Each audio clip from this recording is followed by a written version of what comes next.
This episode is sponsored by the Slang Self-Doubt Prayer Journal. Over the past 4 years, I have had the opportunity to help over 30 women identify, accept, and take action in the parts of their lives where they feel stuck. My heart's desire is to do that with every woman I come in contact with, but the truth is that's not realistic. So instead, I created a prayer journal that goes through that same journey. The Slang Self-Doubt Prayer Journal is designed for you to dig deep and answer questions that will pull out where you are stuck on your journey. The Slang Self-Doubt Prayer Journal consists of 6 sections of journal prompts and areas for reflections for when you want to dig a little deeper and just take your thoughts to another level. Whether it takes you 6 weeks or 6 months to complete, I promise you will not regret it. Head on over to my website at www.feliciawallace.com and select the books tab to make your purchase. If you are ready to find your fears and slay them, go to www.feliciawallace.com, select books, and get your copy today. You're listening to the Slang Self-Doubt Podcast with Coach Felicia, where we empower Black women to overcome their doubts, fears, and insecurities in order to give birth to their God-given purpose. Join me and sometimes some of my friends on our journey as we remind you that you are not alone. I'm Felicia Wallace, and together we will find our fears and slay them. Welcome back to another episode of the Slang Self-Doubt Podcast. I am here with Tiffany Burns from the Lotus Legacy. Hey, Tiffany, how are you? Hey, Felicia. Thank you so much for having me. Oh, you are so welcome. So I try to tell people how I know them, whether or not I was stalking them or whether we know each other and, depending on the things. So actually you found me and you came to the very first Slang Self-Doubt in-person event, community and conversations. And let me tell you how excited I was, right? Like some people I knew were coming, like, because they hit me and was like, yeah, I'm gonna be there, whatever have you.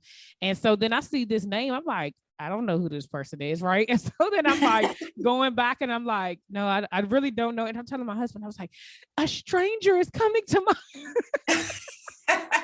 he was like, a stranger. I was like, well, I mean, I guess she knows me. I don't really know. Like, I was like, but I was just so excited because you know how like certain people, will support you. Like I knew my sisters was going to support me and they were going to be there. But it's like when you see those things happen, it was definitely like it was a boost for me. So sharing that moment with you, and then you showed up and you was there and you participated, even though I had told y'all, I volunteer people anyway. Like it was such a beautiful thing. So I just want to thank you publicly for finding me and showing up and coming to support me, because it was definitely an event that I will remember for sure. Yeah, I absolutely love the brunch. And, I was really intentional, last year and just going forward about the types of conversations that I want to have and the rooms that I want to be in and the type of women that I want to surround myself in. So when I saw the event, it was like a no-brainer. It was like, I absolutely need to be there. Like it's a brunch and talking about empowering women, empowering each other. Like that's definitely a space that I need to show up. But I actually found you through Shalice's page last year. Nice. She did her her women's history celebration, and she had like the panel, like everybody was on. I was like, Slaying Self-Doubt. I was like, I definitely need to be connected to this woman. So yeah, I've been following you for almost a year at this point. Yeah, so okay, you about to have me over here like legit whole praise dancing and everything, okay? Because that is, you know what, you just never know. Like I always say, your obedience is connected to somebody somewhere. You just do not know where those people are. And so that was just that right there was, first of all, thank you. I received that. I appreciate you following. I appreciate you showing up. I appreciate you being a part of the family, because if I didn't continue to do what I was supposed to do, like you could have saw the name and been like, but it just really is, man, the Lord just keeps showing up. I'm just again, just keep on being obedient. Listen, that's all we got to do. that part right there. So can you tell us a little bit about yourself and how you got started? Yes. So I'm Tiffany Burns. I'm the founder of the Lotus Legacy. I'm a personal financial coach and a mindset coach. I was born and raised in the DMV. I'm from PG County, but I live in Howard County now. I am a wife of almost 10 years, a mother of 3 young children, yoga lover, which is how my company got its name, and just like a champion of women. So that's probably like the little overview of who I am. Yeah. So how did you get started in like personal finance, and like what led you to this being the thing that you wanted to do? Yeah, so I grew up in a household like so many people that I know, like where we didn't talk about money. Money That is was an not, adult we not talking about. right? Like, money was an adult conversation. Mm-hmm. You would pick up little things here and there about, like money is the root of all evil, like little things here and there, but you weren't like actually taught about finances. So Yeah. I went into a young adulthood. I call myself financially clumsy, made just about any and every money mistake that you could make. Like I did it. Yeah, me too. Me too. And so, when I got married, I went into my marriage with that same mindset. And when I was pregnant with my second child, me and my husband were deciding whether or not I was going to become a stay-at-home mom or if I was going to continue working. At that point, I was working for retail part-time. So, it wasn't bringing in much. But as we were sitting down crunching numbers, we realized we were $91,000 in debt. Ooh. And that doesn't include a mortgage. That doesn't include student loans. That was just us spending mindlessly and buying stuff that we didn't necessarily need. Yeah.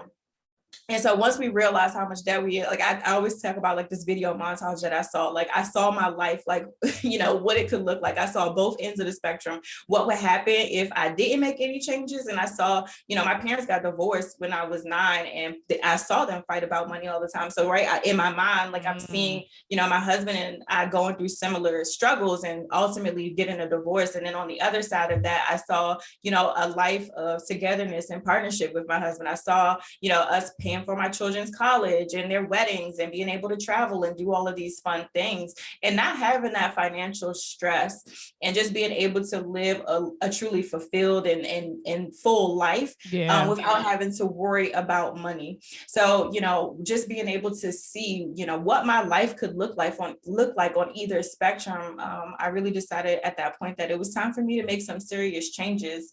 And then going through that personal financial journey, we paid that debt off within 3 years with a lot of focus. Yes, girl. With a lot of focus and strategy, right? Like we were serious. Like I knew the life that I wanted to create. Yeah. And so I did what I needed to do to create that life. But through that journey, I realized that there were also a lot of other women who have very similar experiences that I did growing up.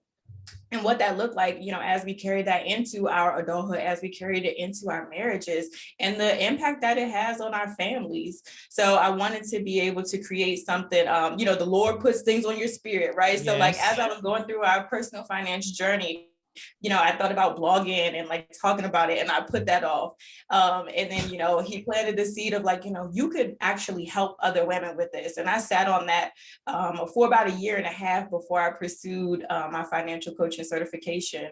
And, just kind of started with like friends and families, helping them with that, they're putting budgets together and things like that.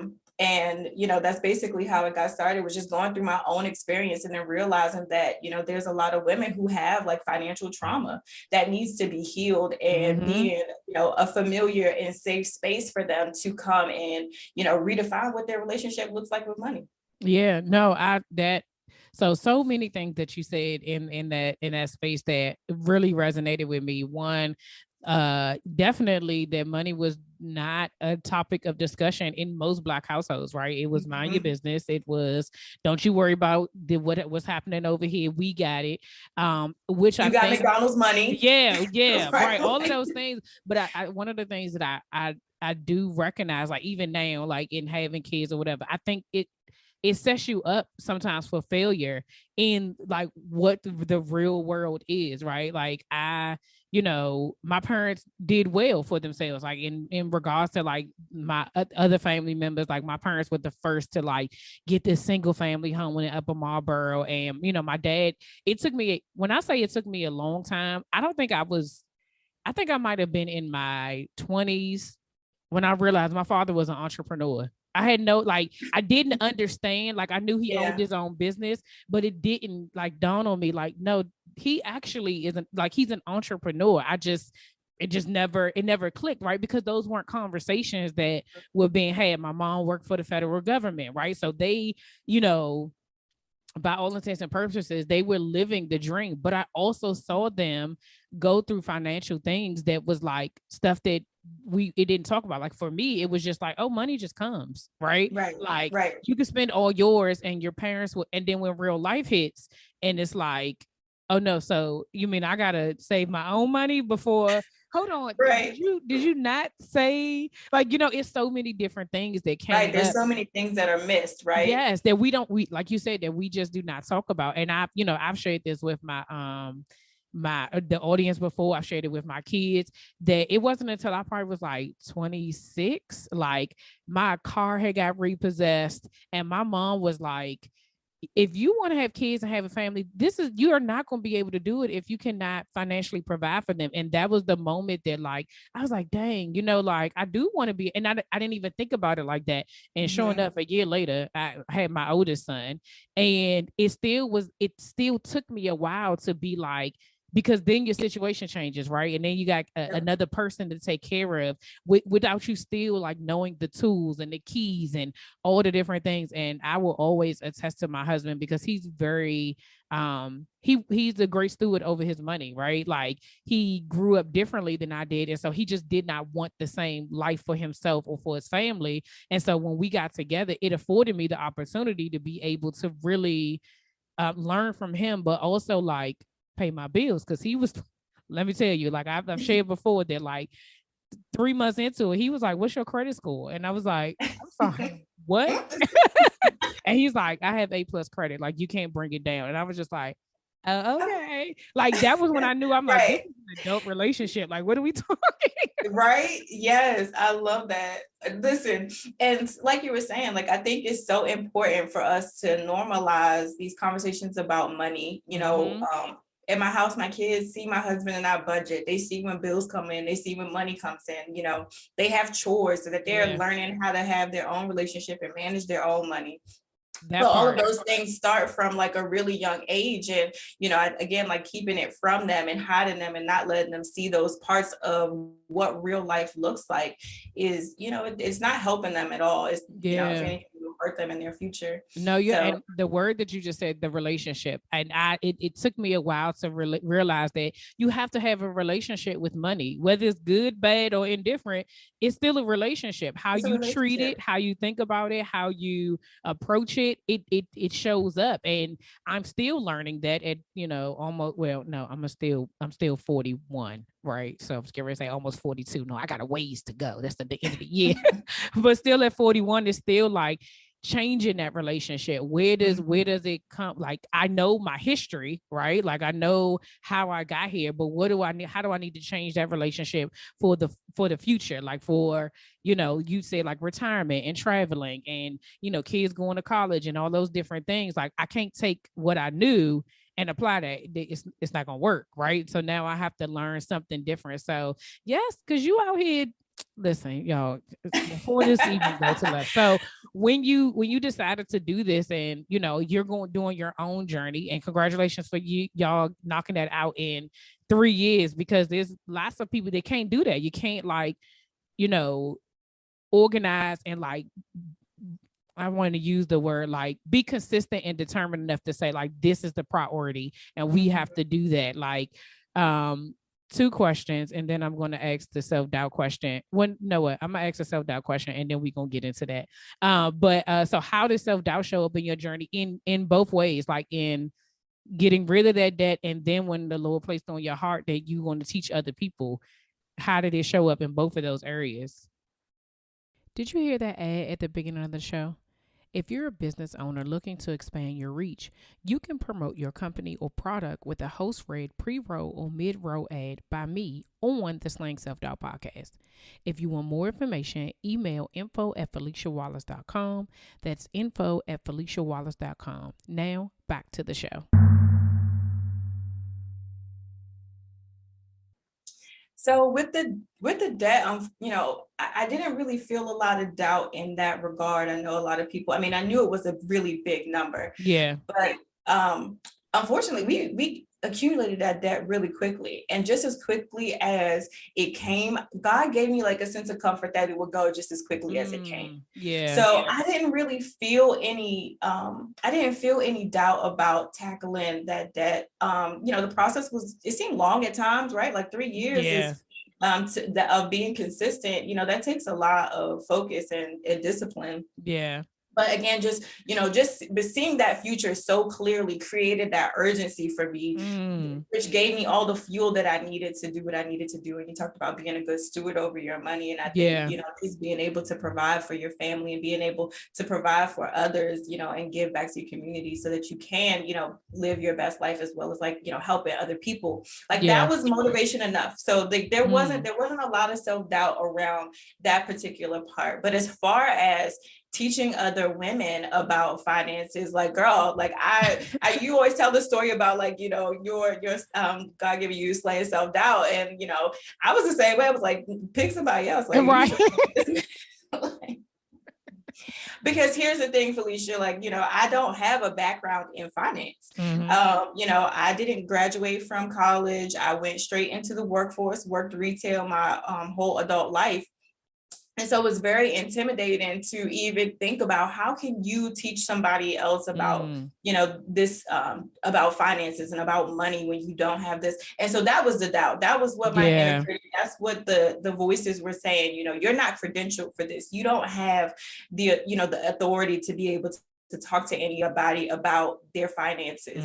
But the thing that God always just reassures me is that your experience is far greater in a lot of ways than any education that people can give you. So I have friends that work in the finance industry and that have finance degrees, but they didn't know what to do with their 401ks, right? Because they don't teach you those day-to-day life skills that you need. Again, because money is a relationship. They don't give you those skills. They don't teach you about your money mindset and how to switch from that, especially talking about how we grew up, that scarcity, that poverty, that, or even just absent mindset into something that is, more fruitful and abundant. So they don't teach you those sorts of things in school. And so, the self-doubt, it still shows up every now and then. It was are you sure you are able to teach women how to do this? And the thing that keeps me going is just really understanding that this is my God-given assignment. We talked about obedience when we were at the brunch, and you talk a lot about obedience on the podcast. I refuse to be disobedient to what God is. He won't leave you alone. No, he won't. And it just makes it worse. And even in the business, whenever I feel myself trying to do my own thing and okay, I think I need to create this, or I need to, do this in the business. If there's any sort of tension and resistance and extreme obstacles, I know I'm okay, let me check in and make sure I'm still being obedient to what it is I'm supposed to be doing. And, usually if I'm obedient, then that self-doubt quickly goes away, because I remember that I'm called to do this, and God uses people who are less qualified to do big jobs all the time. So there's plenty of stories of that being the case, right? And so first of all, thank you for your yes, right? Because those people that you have worked with will say that, because you're right, we aren't taught the tools. My oldest son is in middle school, and I want to say this is his 8th grade year. So since 6th grade in the school, his math teacher, he's actually been taking a class called financial literacy. And they are teaching them, he's coming and asking us, how do you balance a checkbook? And, they talk about credit, and they're talking about real life stuff. And, they had a project recently where they had to go on a bank site, find out how much the fees to stuff was. And he was like, they charge you for overdrafting your account. And we yeah, because that means you're taking money that you don't have. And then what it does is that it sparks conversations for them to be able to understand, you can't just be out here spending money you don't got. That's not, it's not how the world works. Even though it looks like people are spending money faster than they can make it, there are consequences to that, and we're always trying to show them we don't want you to make the same mistakes that we made. You know what I mean? You don't just go, I remember one time being in church. This was so long ago. But a lady got up, and we happened to be talking about finance that month. And so she was saying she wanted to get better. But one of the things that she was doing is that she knew that when she went to the gas station, if she pressed credit, it would only take $1 out. Versus if she did debit, it takes the whole amount when you're, getting gas. And she was finding herself in debt because she would just do the $1 and then spend the money. Right. And it was even in that moment that I was just one, I didn't know that. Right. I just I was like, oh, I thought they took all the money out. It then never even dawned on me. But it was like some stuff is just people, like you said, that scarcity mindset, or just the absent-mindedness of how money actually works. Like that people would intentionally do stuff because because of the relationship that they have with it. And so that money mindset is very important, because then you have to understand, like, how are you using it, why you do it the way that you do it, and all of those different things. And so as you were talking about how, teaching other women that your self-doubt was coming in, and even in being obedient, like what tools do you use, like practical tools do you use when that self-doubt shows up in your business? Yeah, I'm a big journaler. Like I have so many journals. But affirmations are for like that, those are my thing. Like I usually I write down whatever self-doubt, whatever that negative Oh, it critical is. voices, whatever I'm telling myself, like I write it down. And then I usually dismantle it. Like where's this coming from? Right. Yeah, And then yeah. I usually give myself, which I have plenty, because my whole life is a testimony, thanks to God. But like I usually find something in my story to dismantle and to discredit that belief and be like, okay, we're not doing this today. Like we can, you can come back another day, because I know you're gonna keep trying, but we're not doing this today. Because again, when you really understand that your purpose is connected to somebody else, like you have no choice but to get over yourself, right? Yeah. Like I was talking to a friend, like, if Jesus was able to die so that we can live, like we can do these hard things, right? Like we're not dying. Right. we can get over our ego. We could get over our pride. We could get over all of these things that are holding us back and keeping us stuck and keeping us doubtful. If Jesus was able to do that, we can get over all of those other things that are prohibiting us from helping someone else. Yeah, that is so true. What you were saying is that you run your track record, and running your track record is running God's track record, right? If he was able to get me out of this situation before, we've all been in situations where we thought like, this is it. Like Elizabeth, take me now. This is the end of it. Like nothing can get worse than this. And if you felt that, I have felt that way multiple times in my life, and I'm still here. So if I'm still here, that means that whatever I thought that was terrible back in 96, back in 2002, 2007, shoot, even 2020, lets me know that I'm still here, which means I have purpose, which means that this cannot be that bad, right? And so I love the fact that you said you take whatever that thing, that negative thought is, and you turn it into an affirmation, because that is just the enemy using your thoughts against you. That's all it is. And so what the word says, that like everything that happens is for God's good, right? Like if we turn whatever he meant for evil into good, is by saying, yeah, I'm gonna use that thing that says I can't do this, right? And I don't have I don't have a college degree. I don't have a college degree either, right? But I'm still impacting and educating other people. Yep. Exactly. And I have the proof for it, right? So you can't tell me nothing. You can't tell me that I'm not making an impact, even though I don't have a college degree, because that's not God. God assigned me something greater than whatever school I would have graduated from. So I'm not even tripping no more. It's God, right? So like we know, like he's always doing the most with less, right? So like, absolutely. So again, like that credentialing thing that kept coming up, and just being unsure and doubtful that will anybody want to sign up, and who is this for, and all of those things. Like it doesn't matter. Like I don't have to have all of those things figured out. I know that God will provide whatever it is that I need, and the people that I'm supposed to impact, I'll impact. But even in those tough times that you were talking about, just understanding that it's the most cliche, one of the most cliche scriptures, but God will never put more on you than you can bear. And like that has been like my mantra through my entire life, especially adulthood. My daughter was a premier 26 weeker, and even going through that experience, it was like, if I'm here, I am supposed to be here. There's something that God is doing in my life, in her life, in somebody else's life, that has me in this position, in this situation, and that this situation cannot break me if I'm here. No, that is so true. And I think the other thing that we tend to forget sometimes is that we forget our history, right? And so having that as a reminder, and knowing that God's gonna put you to the test. He's not, we also have some free will in this and what we allow to go. Like you mentioned earlier, like when I know that I'm showing up and I'm being disobedient, like I'll get that friction.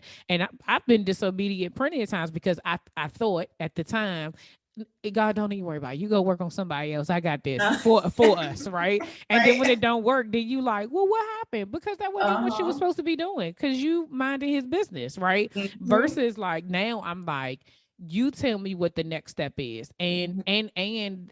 also I think the other part is that taking the time to listen. Like a lot of times we get an idea and we just move and we want to execute it, and he hasn't even told you maybe it is a good idea, maybe it is what you're supposed to be doing, but maybe it's supposed to be in 5 years, not right now. Because a lot of times we feel that, oh, it goes along with the plan, but if this is what you're supposed to be doing right now, you have to put your whole attention into this before you do the next thing. So yeah. So what have you learned about yourself during this journey that you didn't know before? If you've been listening to this podcast or following me on social media for a while and you're ready to start your journey to healing, or you're ready to confront your doubts and insecurities, there are 3 ways I can help. First, you can download the journal prompt from my website. Use this as a guide to get back on track with where God is calling you. Secondly, you can go to my website and purchase the Slaying Self-Doubt Prayer Journal. Using this prompt and journal will pull out where you are stuck on your journey. These questions will force you to dig deep and find your fears. Lastly, if you're ready to invest in your healing journey and work directly with me, book a 30-minute connection call with me today. This allows us to see if we're a good fit for each other. So head on over to my website, www.feliciawallace.com, to do one or all 3 of these. That's www.feliciawallace.com. Now, back to the show.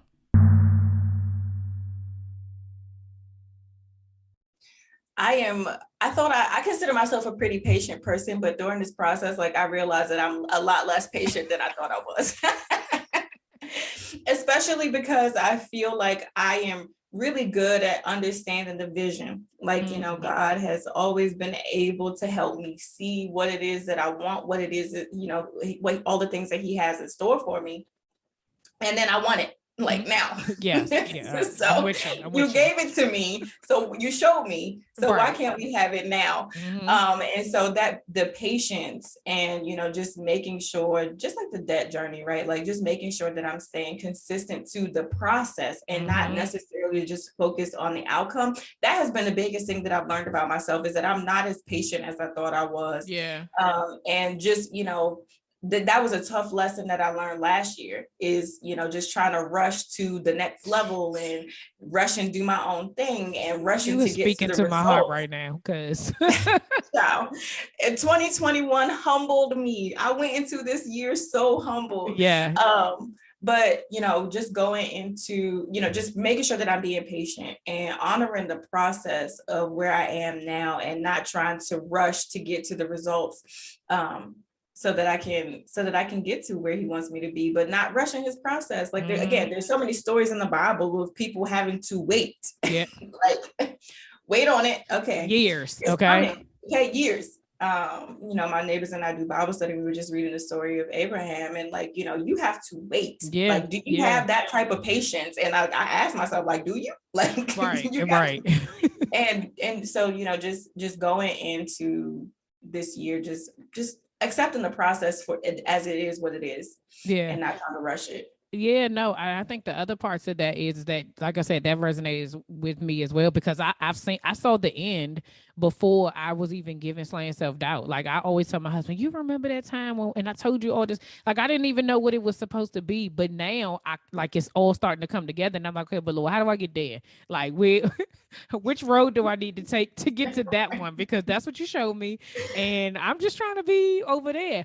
But I think the other part is that he is teaching me in this process, when you slow down, is that you enjoy the moment, right? Because prior to this, I sped through so many things that I'd be like, what happened? What did that happen during that school year? What did this happen? Did I attend this? Did I do this? What, our focus is so many other places. But when you are intentional about saying, Lord, I'm going to do this thing for you, it kind of slows down the movement. And so then you're able to enjoy this break that you get, or you're able to really enjoy this accolade that you have, or whatever it is. Like I was intentional this year about saying, I don't want to speed through this process. I want to celebrate all the wins. I don't care how small they are, but I want to take the time to be like, yes, girl, like you did that, versus getting to the end of something. Like that's how I felt last year. Like I was happening, going back and like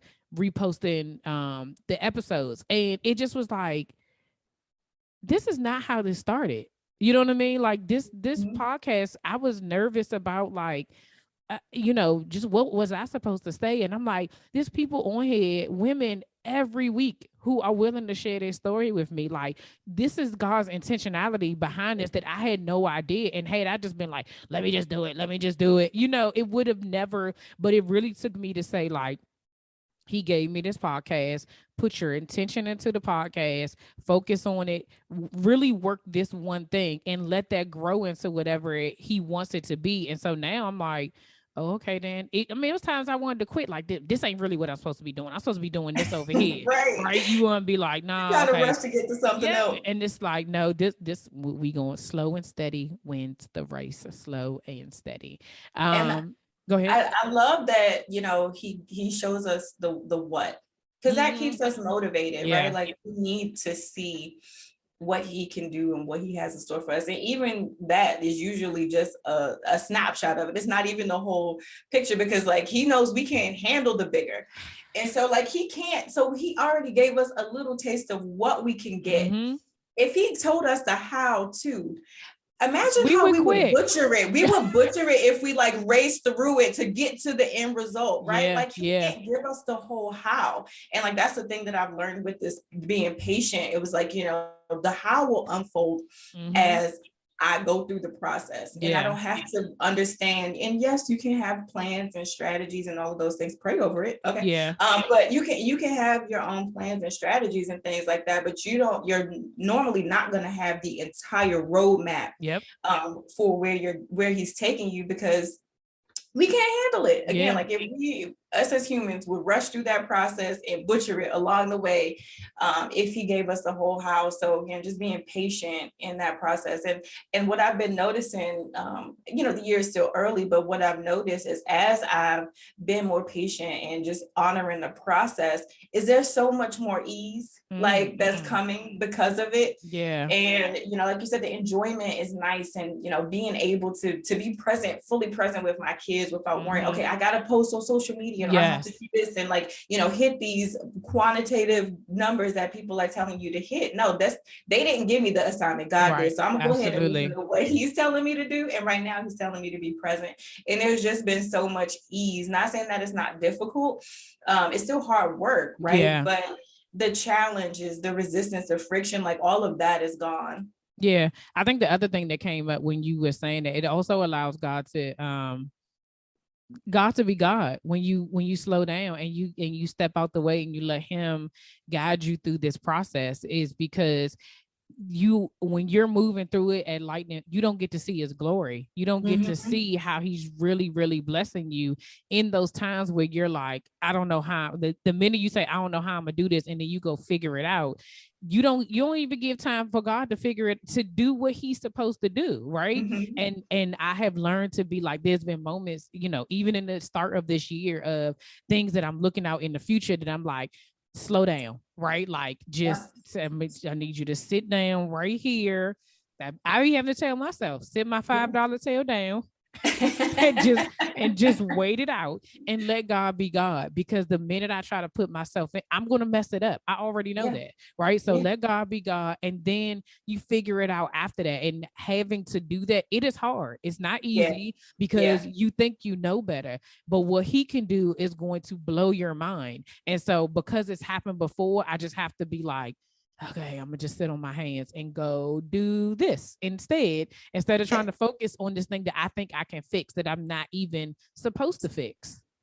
And I'm sure this has happened to you, but like when that happens, right? Like when God is truly in it, like it downloads on you like so effortlessly and seamlessly, right? Like he'll give you the answers, right? Like you'll meet the person that's in the room that you're trying to get to, right? Like he'll put you in all of the right spaces and he'll give you all of the things that you need to get it done if we just allow him to do what he can do. So it's so important for us. But that's like that takes discipline, that takes practice. It does. We're humans. Yeah, absolutely. And we're definitely not trying to say that it's easy, because I mean, I've shared plenty of times on here how I've been out of order and publicly out of order, like now it's just like, okay, well, again, talking about being obedient, like when you know that, then you have to correct it. You don't just keep going and then hope that he gonna catch up with you. I can guarantee you it's not going to work that way. It's just going to be a failed thing altogether. Just shut it down, put it away, go back. I have a journal prompt that says like, what is the last thing that God told you to do? Right. And really trying to figure out like why you didn't do it and what are the distractions that really brings you back to having it focuses on you. Cause a lot of times we're outwardly like, oh, what's Tiffany doing? Oh, what Felicia doing? Oh, what's so doing? Let me see. Let me try to. No, what works for you is meant for you. However God wants to use you, mind your business. Mind your business and be obedient. And then what's that? I understood the assignment. It's not understanding the assignment, it's understanding my assignment. Okay, because my assignment could be completely different from yours. And if I'm sitting here looking at what you're doing over here, my answers are going to be wrong. And so we have to stay focused on so we have to be focused on what we're supposed to be doing. And that comes with that connection too. So I think I might listen, I love journals. Right. Let me holler at this journal. Right. So let's talk about all things the Lotus Legacy. What is it that? So one of the questions I wanted to ask before, but I was like, let me just wait. I'm sure that there are plenty of women on here listening, who are wondering, girl, how did you get through that debt in 3 years, right? Because sometimes, I mean, even my own self, my debt wasn't that much, but it took me longer to do. One, because I wasn't as disciplined. Two, at the time, I didn't know. I didn't know how to create a budget. I didn't know how to really hunker down and do it. I was trying to do both, right? I was trying to save and, get rid of my debt, but also I wanted to live my life and be able to still be able to do the things that I wanted to do. So I know that there's people wondering okay, no, I need to know. Give me the details. How did we get how do we get that done? So I am a Dave Ramsey certified financial coach, even though Dave Ramsey. I love Dave Ramsey. So even though the way that I coach my clients is a little bit different than it's full program, but basically just using the baby steps. So starting off with a little bit of money and saving so that we didn't have to go back into more debt if an emergency came up. And at that time, my car was a lemon. I feel like my car was always in a shop for something and always needed a repair. So if I couldn't count on nothing else, I could count on my car was going to need some money. So we created a little emergency fund just specifically for that, so we wouldn't have to use credit cards to if an emergency came up. And then I'm gonna be full transparency. I didn't work at that time. So my primary role was to manage the money that was going out. So my husband and I put together the budget, but I was super mindful of how I was spending the money. And before, my daughter, like I told you, I transitioned when I was pregnant with my second child. My daughter was so spoiled. That girl for the first couple months of her life never wore the same outfit twice. And I didn't realize I was doing it until later. Right. So it'd be that with the first ones. It's okay. And then again, you realize how many clothes you have. You'd be like, dang, I got 87 pants, just Then she was a preemie, so that there was conflicted mom guilt. I'm pretty sure I was suffering postpartum depression and not using any resources to get through that. And so I going into that after I was pregnant with my second child, going into even with that with a different mindset. I was thrifting, I was getting hand-me-downs. He still has some nice things, but just even how I spent money completely shifted. But my husband is a white man. Okay. So and his job, you know, he's able to get his full dollar on, you know, his job. And so I acknowledge that comes with a level of privilege. So when I talk about getting out of debt in 3 years, it's not a standard, right? Like, I understand that there's a level of privilege that came with that. But even with that, like, you know, my husband and I are not strangers to hard work. So even though he had a full-time job, he had 5 other jobs at the same time. Oh, wow. You know, I worked part-time jobs during the holidays to, you know, buy Christmas gifts. And, you know, we really were, again, focused on what it was that we wanted. And so that took like some sacrificing of our time, but understanding that that was a temporary sacrifice so that we can have, you know, more quality time together. So now he still has 2 jobs, but that's out of choice. And because, you know, his friends keep creating companies that he'll 1099 for, but, you know, he's able to stay home in the morning with the kids. And like, you know, we have all of this intentional family time because we were able to stay focused during that short period of time. But, you know, so we save money, we increased our income. So that was a point of that. Like, we had to increase our income. So we worked any and every job that we could to bring in more money to pay that off. Because the thing that, you know, I did monitor our spending, but I also didn't want to live like Dave Ramsey talks about the rice and beans. Like, you know, we did that out of necessity as a child. Like, and so that didn't feel good to go back to that place. So I had to find a way to still create some sort of like normalcy in my life. So, you know, we still ate in restaurants, but we were mindful. We only ate out once a week, or we only ate out like once a month, depending on what was happening. And so, you know, increasing our income was more beneficial than just making sure that we cut everything that we loved out, which I think is a really difficult thing for people to overcome when they're creating their budgets. When they're starting with money management, they think that they can't enjoy any of their money. And like, again, that's why the way that I coach is different, because I've done that. I've experienced poverty. Like, my parents didn't have a lot of money. So, you know, that was too familiar from my childhood. I didn't want to go back there by choice. So the way I coach is a little bit different. But yeah, just increasing your income, making sure that we had a little bit of cushion between ourselves and life, because life will continue to happen. Life will life. And then just making sure that we were using our money as mindfully and intentionally as we could. Yeah. One of the things that that came up for me as you were talking, the first thing that, even outside of like, you know, working, all of that, was communication, right? Like, you two were on the same page. And I think that sometimes that is like literally, especially if you're married, like, that is the most important thing, that we have to be on the same page, one way or the other, right? We both have to know what's going on. We both have to be clear about what it is. And even now, I don't even know how long ago that was, but I'm like, it's way easier for you to increase your income, you know, right now. You know what I'm saying? Like, you can Uber Eats, DoorDash, whatever. There's so many different things that you can do that allows you to have a flexible schedule that you can fit into other jobs, versus like, you know, back in the day, like a part-time, mean you was going into, you know, Ames or Zaire's. I'm aging myself, right? And having to work, you know what I'm saying, at the register for a period of time, right? But no, I think that, yes, I am a fan of Dave Ramsey as well. And when I did make when I was clear that that was what I was going to do, that's exactly what I followed, was Dave Ramsey, those 7 baby steps. I went to the Financial Peace University class. I got the book. I had all of that. I had the envelopes and everything. Like, so I definitely agree that that's a great start. And even just like listening to his podcast, because I would listen to it at work, and it was so inspirational, because I was like, it can be done, right? Like, it can be done. It just requires. Now, what I didn't recognize at the time was that my mindset was still the same, because remember, I said I was trying to do both, versus because that scarcity mindset of like, well, I still want to live my life, you know what I mean? Not even thinking about, it will increase your income, right? I think, oh, let me take out this and let me take out that, so that I can then, but you're still in the same position, right? Because then you trade in one for the other. So, you know. Now I know. and that's why, you know, again, like, it's important for me to focus on the mindset shifts that we have to make, because if your thoughts and your beliefs don't change, then your actions are going to contradict what it is that you really want. So, you know, we have to make sure that everything is in alignment when we do it.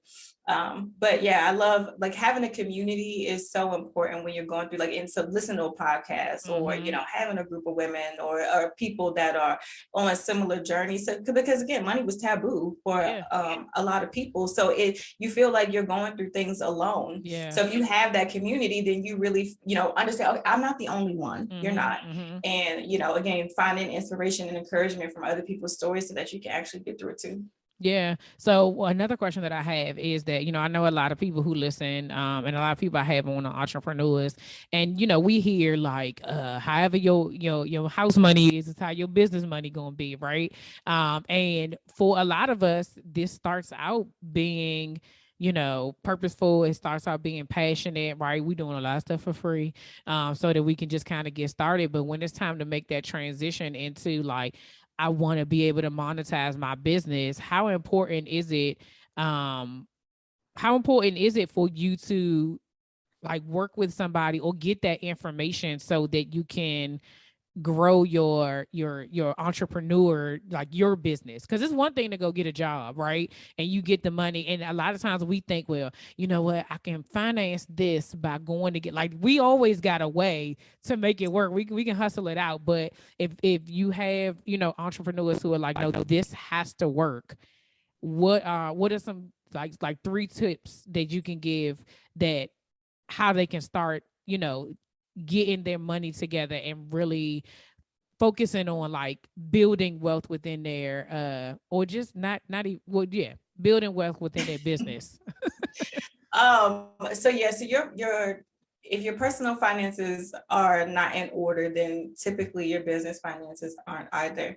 And so it's important to have like an understanding before you even start a business, really. But if you've already started, to understand like, you know, how is money moving in and out of your life, because that will determine how much you need to charge for your products and services, right? If your business is supposed to support your life, then you need to understand, you know, how much money do I need to make in my business for this to replace my income from my 9 to 5, or to enhance my life, to help me build wealth or give me the lifestyle that I want to live. So it's really important to understand like how money is moving in your personal life so that you can make those business decisions. Yeah. So I would start with that. And then again, you know, business expenses or business finances are a little bit more intricate than personal finances, right? Personal finances are pretty simple. You got some money that's coming in, some money that's going out, right, and then some money that's in savings. And because with businesses, especially if you have like a product-based business with inventory and things like that, it could get a little bit more complicated. So it's really important to make sure that you have systems, but they're separated. That's the key word right there. I've seen that plenty of times. Like, your business money is not your house money. Like, it's gotta be, you gotta have. You have to have it separated. And then, you know, if you don't know how to do those things, then there are people that are out there that can help you. So, you know, I am a personal finance coach. I can help you with the personal finances. There are business financial coaches that can help you organize your business. There are bookkeepers.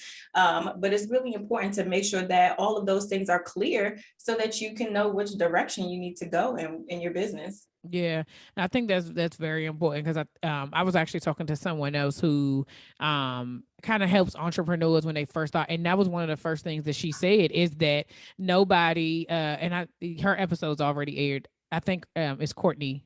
Yes, I met her at the brunch. Yes, I know. She came to the brunch. I was like, okay, hey, girl. But she actually says that most people, the first thing that people don't talk about when it comes to business is money. And I was like, you know what? You absolutely right. And I was like, especially when it's purposeful, right? Because when God gives you something, you're just like, I'm being obedient. This is what the Lord told me to do. And so then when money comes into it, you like, but wait a minute. But God has said that this, he didn't give me no number, right? He didn't give me the number to charge. He didn't, like, and even for us who are doing it, it took me a while. I mean, we're at year 3 now, or 2.5, for me to be comfortable with saying, okay, no, I do need to increase my prices, because yes, God gave me this business. Like, this is a business. Yeah. In order for it to continue, girl, you're going to have to raise your prices. Listen, okay, so there's a couple things, right? So the first thing is, there's so many stories in the Bible about people exchanging money for services. So he's not telling us to go out here and do everything for free. And just because he gave us this, you know, this mission that we're on earth to complete, doesn't mean that we can't get charge, or we can't charge for our services and for our products in the process. But then the next thing is like the money mindset, right? So we talked about mindset multiple times throughout this conversation. And that's one of the biggest ways that money mindset like trips a lot of us up is, understanding how to charge for, our services, how to charge for the value that we're adding to someone else's lives or for our products. And, that is a big thing that's one of the reasons why I focus so heavily on mindset, because whether you're working in a 9 to 5 and you need to negotiate your salary, or you need to ask for a raise, or if you are an entrepreneur and you need to price your services with commas, right? Like there's usually a mental block there that we all have to overcome so that we can get to that next level, and understanding that it is totally okay for your business to be impactful and profitable, purposeful and profitable, and serve people and be profitable. And so we have to, kind of let go of those negative connotations when we think about like money in exchange, so that we can, get this money. Yeah. God don't want, he don't want us to be broke. Yeah. And I always say that, like, just like you say, when you see the whole vision, is money attached to that, because in order for it to come to fruition, I'm gonna have to get paid for. Yeah. And so, when you're pricing yourself, like, I think it's important to, there's pricing calculators and people can tell you how much to charge.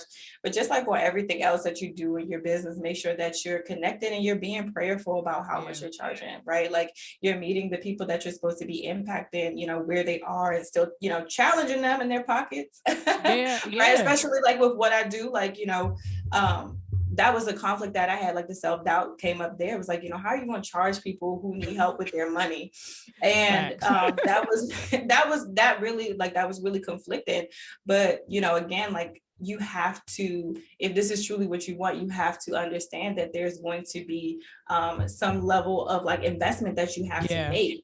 And that will also like help you with your commitment to the process, right? Like, if you're really committed, this is really what you want, this is what you need at this point in your life, then you would be willing to make an investment in that.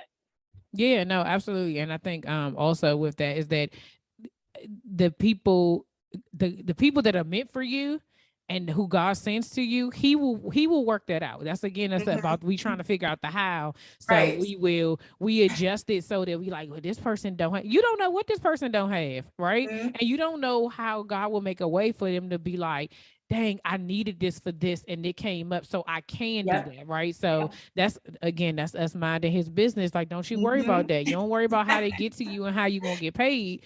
I got you. That's all that matters.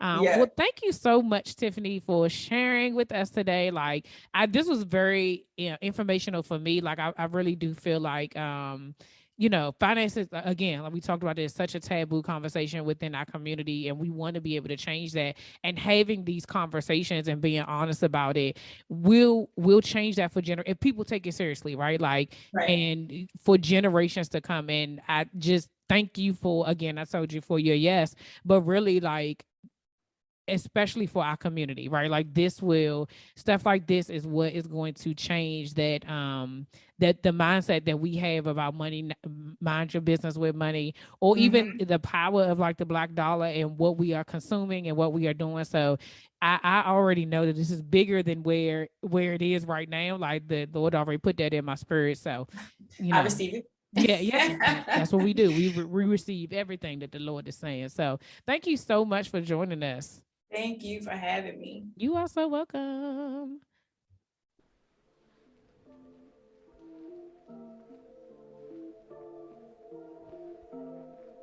All right, y'all, that's all for this week. Thanks for listening, and don't forget to share, subscribe, rate, and review.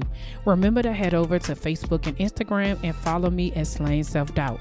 Oh, wait, don't forget, go to my YouTube channel and watch this episode, and remember to press the subscribe button. Until next week, see ya.